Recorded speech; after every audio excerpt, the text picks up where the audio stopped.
Heat stroke, heat stroke, heat stroke, প্রত্যেক খামারির মনে একটা চিন্তা, দুর্বিষহ স্বপ্নের মতো দেখা দিচ্ছে, হিট স্ট্রোকে মুরগি কী করে ভালো রাখবো। এই গরমে হিট স্ট্রোকের কারণে মুরগি তো মৃত্যু হচ্ছে, অনেক ফার্মে ক্ষতি হয়ে যাচ্ছে, কিছু কিছু ফার্মে মুরগির মৃত্যু না হয়েও তারা মৃত্যুর সম্মুখীন। কেন? মুরগির ওজন বৃদ্ধি না হয়ে প্রতিদিন মুরগির ওজন কমে যাচ্ছে, মুরগি শুকিয়ে যাচ্ছে। তো এই সমস্যার সমাধানে আমাদের আগে বুঝতে হবে হিট স্ট্রোকের কেন হচ্ছে। গরমের জন্য হচ্ছে সেটা সকলেই জানে, কিন্তু কি করলে আমরা ফার্মের টেম্পারেচারটাকে মেনটেনেন্স করতে পারবো, মুরগি ভালো রাখতে পারবো। বন্ধুরা, মুরগির দেহে স্বাভাবিক তাপমাত্রা 106 থেকে 107 ডিগ্রি ফারেনহাইট, ডিগ্রি সেন্টিগ্রেড সেলসিয়াসে 41 থেকে 42 ডিগ্রি সেলসিয়াস। একেতেই মুরগির দেহ এমনিতে গরম, তারপরে এই যে গরম পড়ছে সেটা মুরগি আর সহ্য করতে পারছে না, ফলে মুরগি হিটস্ট্রোক হচ্ছে। তো বন্ধুরা, আমার চ্যানেল, আমার তথ্য, আমার ভিডিও যদি আপনাদের ভালো লেগে থাকে তাহলে আমার চ্যানেল সাবস্ক্রাইব করবেন আর পাশের বেল আইকনটা অবশ্যই টিপবেন। আমার ভিডিও দেখে যদি আপনারা আপনাদের ফার্মের সমস্যার সমাধান করতে পারেন, সেখানেই আমার সার্থকতা। বন্ধুরা, গরমের সময় তাপমাত্রা 35 ডিগ্রি সেলসিয়াসের বা তার বেশি হলে মুরগির শরীরে নিজের থেকে তাপমাত্রা নিয়ন্ত্রণ করতে পারে না, যার ফলে তারা হিটস্ট্রোকে আক্রান্ত হয় এবং দ্রুত মারা যায়। মুরগির শরীরে কোনো ঘাম গ্রন্থি নেই, অর্থাৎ ঘামের কোনো গ্রন্থি নেই, তা থাকায় তারা গরমে সহজে হাঁপিয়ে ওঠে। মুরগির হিটস্ট্রোক হলে আমরা কি করে বুঝবো?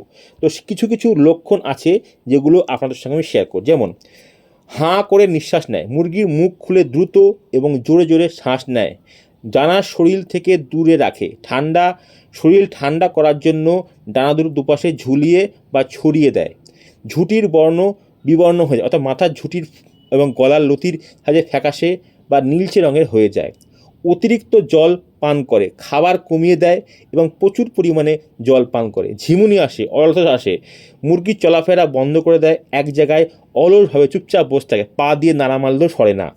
বন্ধুরা, খিঁচুনি হয়, এবার তীব্র গরমে লাস্ট পর্যায়ে মুরগির শরীর কাঁপতে থাকে এবং খিঁচুনি হয়, মুরগি মারা যায়। তো বন্ধুরা, এগুলো কী করে ঠেকাতে পারি আমরা? ঠান্ডা পানীয় জল সরবরাহ, দিনে 3-4 বার পাত্রের পানি পরিবর্তন করতে হবে, ঠান্ডা পরিষ্কার জল দিতে হবে, প্রয়োজনে পানির ট্যাঙ্কিতে বরফের টুকরো মেশাতে হবে। ইলেকট্রল ব্যবহার, তীব্র গরমে পানির সাথে ভিটামিন সি, ইলেকট্রল, খাবার সোডা, ভিনেগার, টক দই, গ্লুকোজ মিশিয়ে দিন, এটি শরীরে খনিজ ঘাটতি পূরণ করবে। খাবার দেওয়ার সময় পরিবর্তন করতে হবে, দুপুরবেলা খাওয়ার বন্ধ, সকাল 10টা থেকে বিকেল 4টে পর্যন্ত তীব্র গরমে মুরগিকে কোনো খাবার দেওয়া যাবে না।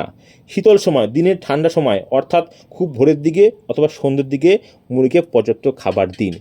বাতাস চলাচল পর্যাপ্ত রাখতে হবে, খামারের ঘরে যেন পর্যাপ্ত আলো বাতাস প্রবেশ করে সেদিকে খেয়াল রাখতে হবে।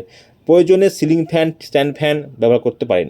ছাদ ঠান্ডা রাখতে হবে, খামারের ছাদ বা টিনের উপরে চটের বস্তা ভিজিয়ে রাখুন অথবা স্প্রিংকার লাগিয়ে ছাদ ভিজান। ঘনত্ব কমাতে হবে, অর্থাৎ গরমের সময় ফার্মে বেশি মুরগি নেওয়া যাবে না, মুরগি কম রাখতে হবে, সেক্ষেত্রে হিটস্ট্রোক কম হবে। খুব গুরুত্বপূর্ণ, ফার্মে লিটারের পুরুত্ব বা বেশি মোটা করা যাবে না, 1 থেকে 1.5 ইঞ্চির বেশি করা যাবে না। দরকার পড়লে মাটি দেখা যাক, মাটির উপর মুরগি থাক, মুরগি কিন্তু হিটস্ট্রোক হবে না। আর বন্ধুরা, যে মুরগিগুলো হিটস্ট্রোক হয়ে যাবে সেগুলো কি করবেন? মুরগি আক্রান্ত মুরগিকে দ্রুত খামারের সব থেকে ঠান্ডা জায়গায়, ছাওয়া জায়গায়, ঘরের বাইরে বার করে দিন। মুরগির শরীরটাকে ঠান্ডা 1 বালতি জলের মধ্যে চুবিয়ে দিন, মিনিট 5 থেকে ছেড়ে দিন, আর সেটাকে হালকা ইলেকট্রিক জল পান করে দিন। এটা গেল ঘরের ব্যবস্থাপনা, এগুলো আপনি করতে পারেন। এগুলো করতে পারলে কিন্তু ফার্মে হিটস্ট্রোক হবে না। এর পাশাপাশি যদি আপনার মুরগি অনেক বড় হয়, 2 কেজি প্লাস হয়, মোটামুটি রাখতে পারছেন, সেক্ষেত্রে কিন্তু সকাল 9টার থেকে বা 1টা পর্যন্ত মুরগির যে জলটা পান করে সেই জলে 35 কেজি থেকে 40 কেজি বডি ওয়েটে একটা প্যারাসিটামল ট্যাবলেট 650, অর্থাৎ 45 কেজি 40 কেজি বডি ওয়েটে একটা প্যারাসিটামল ট্যাবলেট 650 দিতে হবে, আর সঙ্গে 1 কেজি চিনি। এই মিশ্রণটা ড্রিঙ্কারে গায়ে গায়ে দেবেন, মুরগি পান করবে, তাহলে মুরগি কোনো হিটস্ট্রোক হবে না। ড্রিঙ্কার জল বন্ধ করবে না, দুপুর 1টার সময় গিয়ে ড্রিঙ্কার জলটা বন্ধ করবে, তারপরে আপনার ইলেকট্রল দেবেন, তাহলে মুরগি হিটস্ট্রোক হবে না। এটা 3-4 দিন করতে পারেন আপনারা। এর আগে আপনি কী করবেন? মুরগি হিটস্ট্রোকের যে ট্রিটমেন্ট আপনারা শুরু করবেন সেটা সকাল 8টার থেকে শুরু করবেন। যে জলটা দেবেন সেটা খাবার সোডা, ভিনিগার, প্যারাসিটামল, আখের গুড়, খাবার সোডা, যাই দিন না কেন, সকাল 8টার থেকে 12টা 1টার মধ্যে খাইয়ে ফেলবেন। তাহলে কি হবে?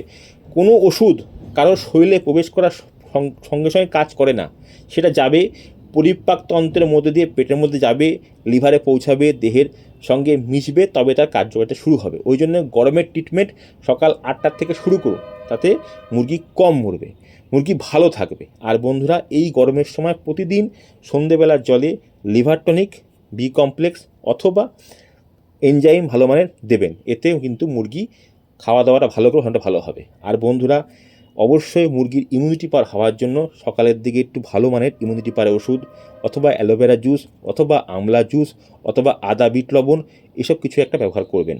আর মুরগির ওজন চাইতে গেলে প্যারাসিটামল বা খাবার সোডা ভিনিগার বা আখের গুড় খাবার সোডা খাওয়ানোর পরে একটু টক দই খাইয়ে নেবেন, তাহলে মুরগির ওজনটাও বৃদ্ধি হবে। আশা করি সমস্যা সমাধান।